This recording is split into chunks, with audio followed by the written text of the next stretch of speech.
Let's talk about the anime Irozuku. Irozuku is set in modern Japan with magic. Our main character Hitomi is a high school girl of mage descendant from the year 2078 that hates magic.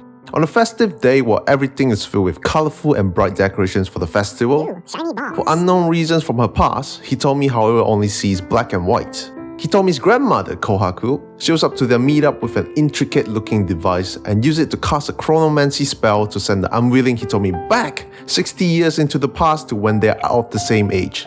Hitomi is confused, like why is she being sent back in time? But the cheeky grandma just said, "Oh, you get it when you get there." And in the past, she meets with a group of high schoolers from the same club, photography and art club. And Nanto, the painting of one of the boys, Yuito, is in full RGB and with 4D experience. Ooh, now you wonder what could happen. Not really, because it's so predictable. Honestly, this anime has an interesting premise. It has magic, it has time traveling, and the MC comes with a condition that is shrouded in mystery. Like what could cause her to only be able to see in black and white? Where's the colors? What happened? But you saw the title, let's just get into it. Spoilers ahead. But really, for this anime, even if it was spoiled, I don't care. I don't really feel guilty, because it's not that good. It's better if you spend time with me instead of watching the whole anime. Now let's go in with some foreplay. Make it nice and easy to swallow for the hard parts. It's a pretty anime, especially the backgrounds. The background looks colorful and inviting. There are times when the shots are on the background that looks amazing. Like look at this faucet. God, you can stick your thumb up my butthole when I'm looking at this thing and I won't even notice. And it contrasts really well whenever the scene switches to black and white to represent what Hitomi is seeing. The music is not really to my taste, but it fits well with the anime. That's all it matters. And the sound effects, they never trigger my wake sit button, short for what kind of sound is that? So that is good. The character designs for the main cast are great, except Hitomi's. They represent the character's personality really well. Except Hitomi's? Easy, Codex. Easy. She ain't ready yet. Now, putting Miss MC at the side, you kinda get the personality of the characters easily just by looking at them. Kohaku is an energetic and spontaneous one. As you can see, she has a high ponytail that fits well with her personality. Yuito with his unkept hair, you can kind of see he's a loner. Asagi's girly and soft personality is shown well with her not too short, not too long hair with the loose side braid. Kurumi with her long twin tails and the glasses. You scream, I'm the big sister of the group, but I'm certainly not the most mature one. Chigusa with his pure black hair kind of makes you feel like he's the youngest of the group, which he is. And Sho, with his short hair that shows off most of his longer angular face, really communicates his assertive and the leader of the group. Now, I also like the little moments where Hitomi just struggles with past technologies. Like when she struggles with opening the window, she's trying to press button and all that stuff, like in the future, but it just doesn't work for her. Or when she's expecting a screen to show on her school desk, when she hands wave on it, but nothing shows. And when she was confused with the vending machine too, when Sho and Yuito come to her rescue. And that's it. I'm out of good things to say. Really. Let's go in raw now. Come on back here, Hitomi. And come back here. Back to the middle. Now look at her, folks. There's two things here that don't fit with each other. It's this too. Her hair and her. Her hair is a color of bleach, grayish purple. Hitomi herself, she's a super passive and soft-spoken girl. And we also know she preferred to be left alone before the events of the anime. So, tell me, how does a hair color that stood out like Superman's underwear fit her personality? It doesn't. This is not a rip on Hitomi, rather on the character design itself. Why give her an unnatural hair color? No one even comes remotely close to her hair color. Oh, Codex, you're so stupid. It's clearly because she has mage blood in her. Hitomi is my waifu. Stop shitting on her, you bitch. Oh, right, that's that. Yeah, mage blood. If only the other mages has unnatural hair color too. Now in this scene, we can see all the mages we know from the anime sitting together. Their hair color? Dark purple. And don't you dare point at the old grandma. I'll slap you back in time. No magic needed. Unlike Hitomi's crazy borderline white hair, Look at any scene where the other mages share with other non-mage characters. They look like they belong. And look at any scene Hitomi shares with other characters. It looks like the artist for Fine Waldo is not paid enough this time. The only reason I can see that she has unnatural hair color like this is because she's the main character. And if that is the reason, it's the shittiest reason ever. Stinky. But even though Hitomi's hair color does break the consistency in terms of aesthetics, but that is hardly the reason that I think this anime is a wasted potential. No. It's the story. The story is the real reason. It's so fucking slow. Now look at this graph. Guess what graph this is? It's the excitement level of this anime. This kind of excitement level is what I would expect from a slice of life anime. But this isn't one. There's a huge life-changing event right at the start, with a clear objective for the MC to pursue. While watching it, I was convinced that the writer couldn't decide to make this into a fantasy drama or slice of life anime. And even if you look at it as a slice of life anime, it couldn't run the race. The pace is too fast. It just won't last. Let me take Non Non Biyori as an example of a slice of life anime that did well in its field. Damn anime has 3 seasons where everything occurs in the same year. And you still watch it. While as expected of slice of life anime, everything the characters do are mundane daily life activities. But the interactions of the character is just so interesting. And the relationship of the characters is revealed, molded, changed and strengthened with each mundane activity that you just can't help but to pay attention. And you ended up watching another season just to see what the characters are up to. But Irozuku, the mundane club activities is really just mundane. They're just there to fill time with montages of B-rolls until the next plotline. The worst thing is, they aren't even connected to the plotline themselves. They can substitute to a different activity and nothing would be lost. The only club activity that wound up being kinda interesting is the preparations for the school festival. And even that have its own issues. And it doesn't help that the interactions and the actions the characters did constantly makes me go, what? Let me give you some examples. Now this one is when Hitomi and Yuito first met. After Yuito accepted Hitomi's explanation for why she was seen escaping his room via the roof, this is how the conversation ended. 魔法使いの事情とかよくわかんないけど、とにかくこれからは注意してもらえたら。はい。じゃあ。What? Why is he running away? Huh? Next, at the pool photo session scene, Kurumi asks Hitomi to use a specific blue vial with no label out of a number of vials they have that will allow the user to walk on water. Now, it's not some magic that will make sparkly lights. No, it's for the user to walk on water. So if she does not use the correct vial, she will go into the water. So what does a normal don't want to end up in a pool, no color perception but don't want others to know person that does not want to cause trouble for others would do? Think about it. Here's what they would do. When Kurumi is showing her the vial, get it directly from her and hold the fuck on. This way she wouldn't have to reveal that she can't see colors and would guarantee she will use the correct one. Easy peasy. But man, Hitomi is a maverick. She don't do what normal people do. No. She's going to let the vials be mixed up together and choose randomly because fuck, clearly everything in my life has gone perfectly and I'm sure this 11% is going to be in my favor. She grabs one randomly, hides the vial from Kurumi's wheel with her hands, and didn't even attempt to get a confirmation from Kurumi, and she used it with no hesitation, like she knows she got the right one. And from her facial expression just before stepping on the water, and her knowing she's not good with magic, the possibility of her thinking she can manage with her own magic is out of the question. Hell, she didn't even attempt to cast one. Like, please somebody help me make sense of this string of action. I know what the writers want to show us. They want to show us that Hitomi will cast magic unconsciously. But when the route you take to show us this message is illogical, then it's bad. What's more is that they are able to show this perfectly on the next episode. So what's the point in that? And the weirdness yet continues. So after she fell in the water, Oh wow, I can't believe that happened. and she has to get changed, Hitomi is confronted by Yuito Phoenix Wright style. Objection!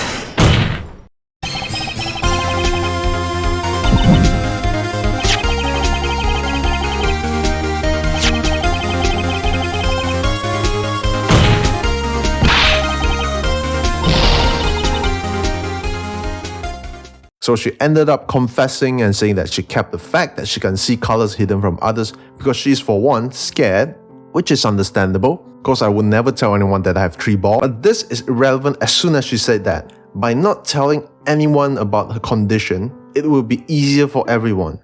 Because right, falling into the pool, ruining the photo session, and potentially getting the others in trouble, which they did, is definitely easier than just telling them about your condition and deal with it accordingly.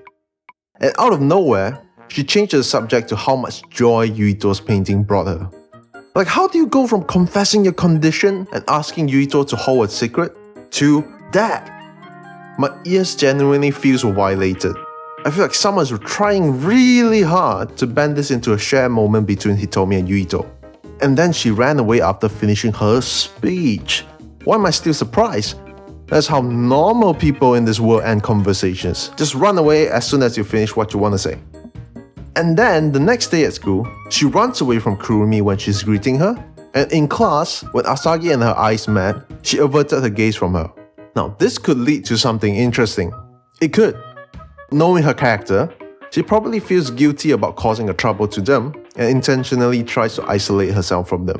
As we've seen in the future, that's what she did with her acquaintances during the festival. With this, we might be able to see how the others deal with her sabotaging her own human relationship. And then, slowly by slowly, they overcome together, stuff like that, you know? But you wish! Within the next few seconds. And why the fuck are you doing all those action that contradicts with what you're thinking? It's so clear that they wanted to create conflict between the characters with this. But what's the point when she shouldn't even have made those questionable actions from the start? And then the conflict is resolved in literal seconds. And why is everyone running away from conversations? I swear, the withholding of information and not finishing conversations by running away is just a way to create cheap conflict and drama. Speaking of cheap conflict and drama, this is what this anime likes to do. Like the 4-way love square of Hitomi, Yuito, Sho, and Asagi that was resolved as quickly as soon as it's brought up, and the side effect from the time traveling magic on Hitomi too. Right, that side effect is really important in the main plot, right? Because that kickstarts Hitomi the need to be sent back into the future. Because without that, she'll stay. She'll stay in the past, 100%. You know why later? I'll go deeper into this. Now the side effect is, due to the magic slowly losing its power, she will start randomly slipping beyond time and space, until eventually she's gone forever. So why do I say this is just cheap conflict and drama? Because this side effect happened twice within the same episode in the span of 2 days, but then as soon as everyone is on the same boat that we have to send her back, right? As soon as that objective is completed, this side effect never came up again. It became a non-existent issue for the rest of the 2.5 episodes, which spanned the same length of 2 days. It never came back up again. Never! This side effect is so clearly used to only trigger the send Hitomi back to the future operation. It's like when a game gave you a quest of an NPC telling you, oh, my mom has just died because something terrible happens. Just so they'll send you into a direction so you continue the main quest. But as soon as you finish the quest and you talk to the NPC again, it's all happy again, like nothing ever happens. It's so cheap. Here's another one. During the scene where Hitomi is enrolled into the class, it was shown that every single student have a certain degree of negative feelings towards mages. Apparently, Kohaku has been terrorizing the school with her magic, blasting holes through the roofs, crashing the vending machine and stuff. This is what I was thinking. Ooh, an obstacle that's going to enforce Hitomi's self-hate for herself being a mage. This is going to be interesting, right? A few moments later. なんてったって未来の大魔法使い様だもんね。いやいやそんな。でも寂しいな。琥珀の魔法が見られなくなっちゃうなんて。見ると元気もらえるんだよね。そうそう。そんな風に言われたら断れなくなっちゃうじゃない。Well, that's a fucking lie.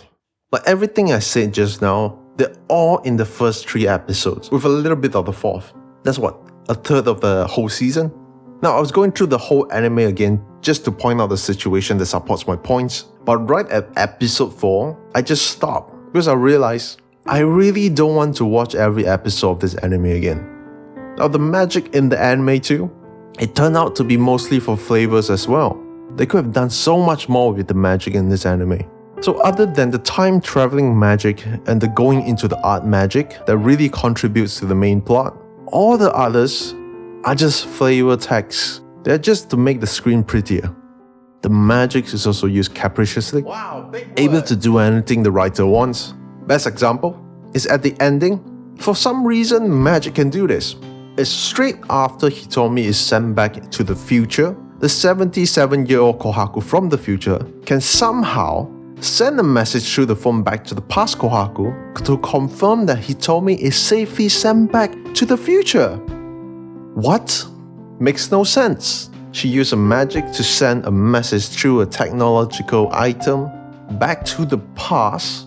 It's just cheap. Like, the writer really just do what they want with the magic. It's bullshit.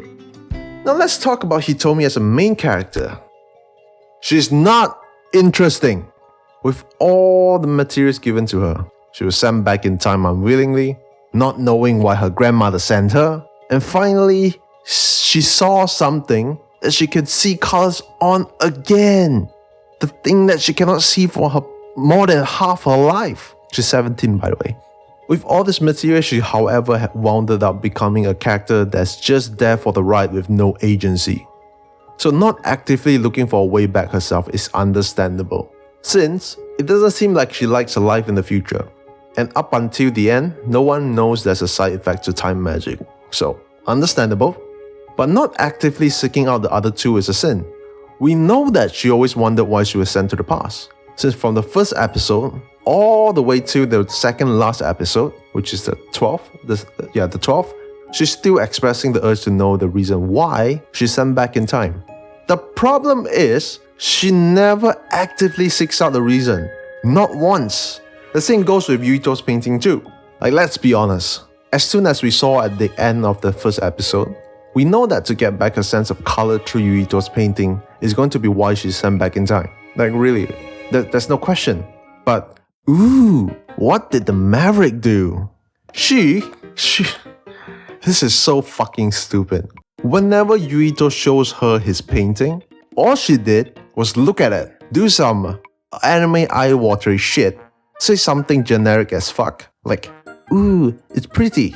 Or this one, colors, so many colors, I can't wait to see the next one. And that's fucking it. No further questions to know more about the painting, the only thing to ever show a color again, no asking for what could possibly make Yuito be the only person to paint paintings she can see colors, and she never asked for a copy of the painting so she can see colors whenever again. It's not a traditional painting, it's a digital painting. A copy of the painting is not hard to ask for, especially when that person is your friend. Now let me stress again, the painting is the only ever thing that shows her color again.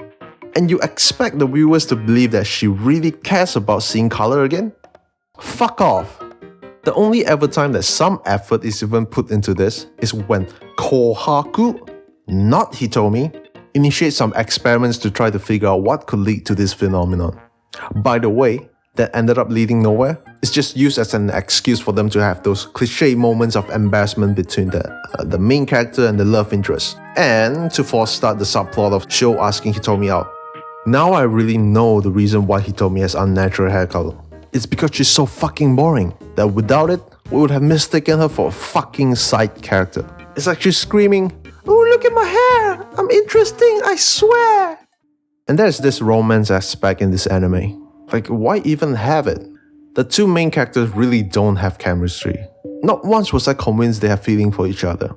So at the end when they told each other "I love you," I feel like I'm looking at two pedestrians that we grab randomly from the street, toss them the script, and ask them to say the lines. I also dislike the decision of Yuito being the one that ultimately resulting in her recovering her color sense. Let me explain why. If you have watched the anime, you know the reason why Hitomi lost her sense of color.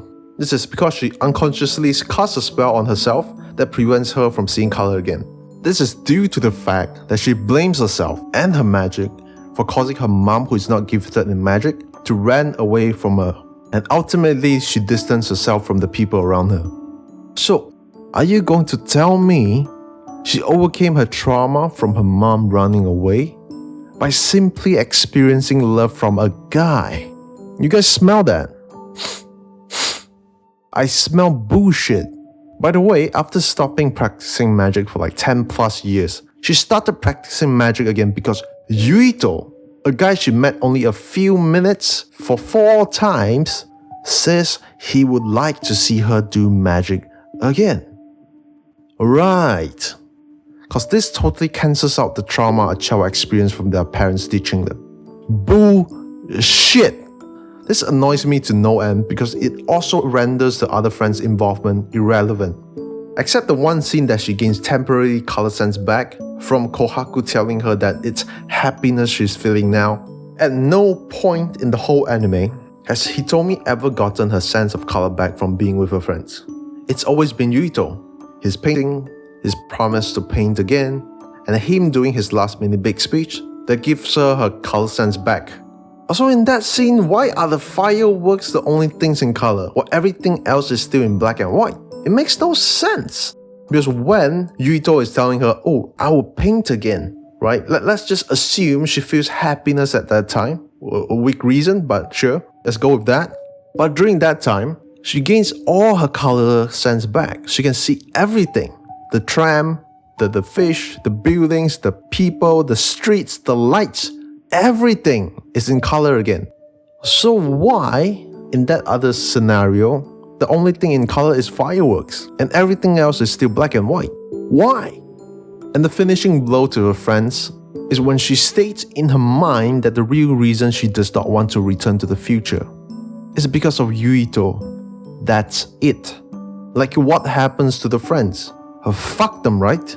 Haven't you heard of bros before hoes? Like goodness, sorry friends, while you guys are all sad and giving your heartfelt goodbyes, the only thing in her empty fucking head is Yuito and him accepting her with all her flaws. Because the friend totally didn't accept her with her flaws. Now let's talk about the ending. Specifically episode 13. It's cheesy, which is fine, but it's cheesy and drag out at the same time.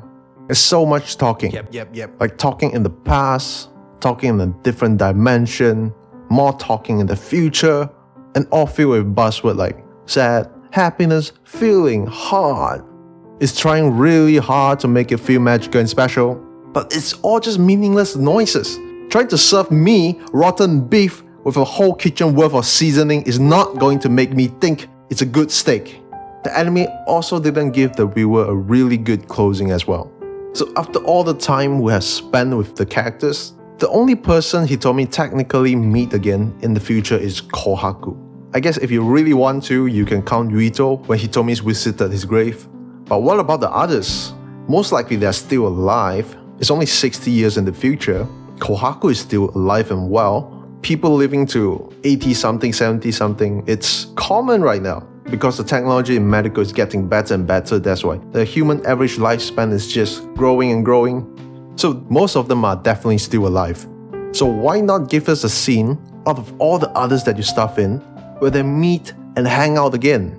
This would prove real interesting to see that their friendship continuing even when they have an age gap of 60 or so. That would be cool.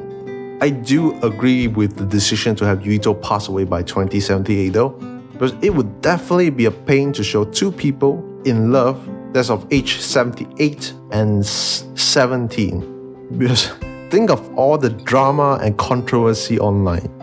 There are discussions of whether the grave is Hitomi's mother's or Yuito's, but let it be known, I say it's Yuito's. Let me present my evidence. When she was expressing a desire to meet her mom again, she said specifically she wants to find her mother and meet her with Kohaku. So her saying specifically find in this sentence proves 100% in Hitomi's mind her mother is still alive but just somewhere she don't know, which lowered the chances of the writers just have the mom be dead in a few scenes later, which is like within a few seconds, within 1 minute. But the definitive evidence is when she specifically said meet her mother with Kohaku, because if that is meant to be Hitomi's mother's grave, Kohaku would be there. Case closed. Now, as my video's title, this anime is such a wasted potential. as it has so many good materials that could have been made into something spectacular and memorable. But the wishy-washy and contradicting story choices really make this into a big disappointment, just like my first time. So things I think will greatly improve the whole anime: make a firm choice what is causing Hitomi's condition and what solves it. If you want romantic love to ultimately be what releases her from her torment, make it so that what causes a condition to be a romantic one, like being traumatized by a past relationship, and continue down the path of Yuito being the one to break the spell. Or you can keep the current mother ran away course, which I prefer, take out all romantic aspect that doesn't really align with the past trauma, make it so the way she overcomes it was her finally opening up her heart to a human relationship again, and her slowly overcoming her self-blame. And don't use a cliche love cures everything.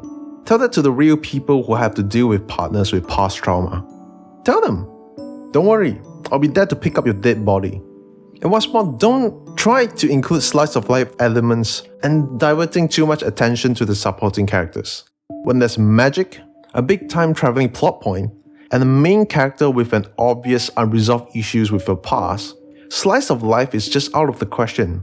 Focus mainly on Hitomi working towards healing mentally, facing her past, and accepting herself with the help of her friends.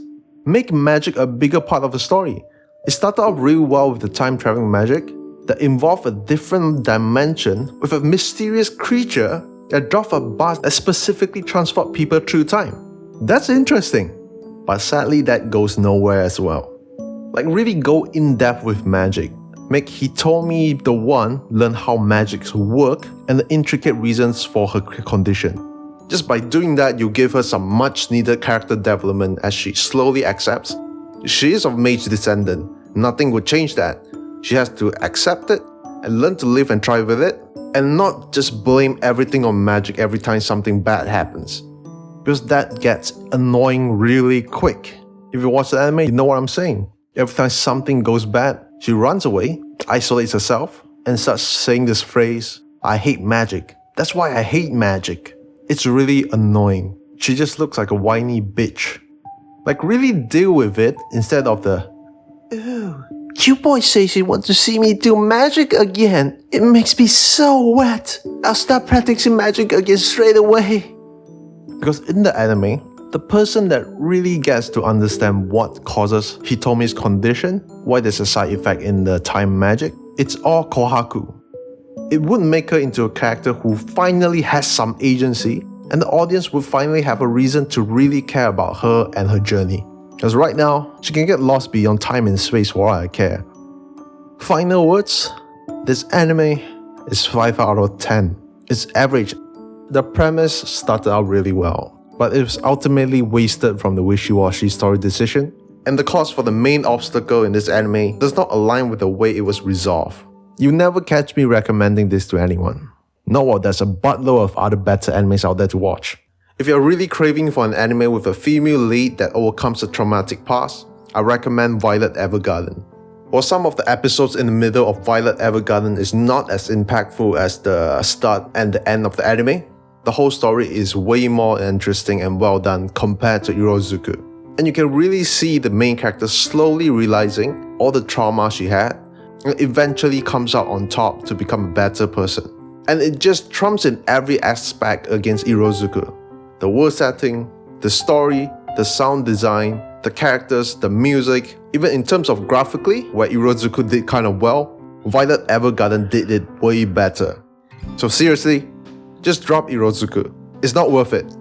Corrects out.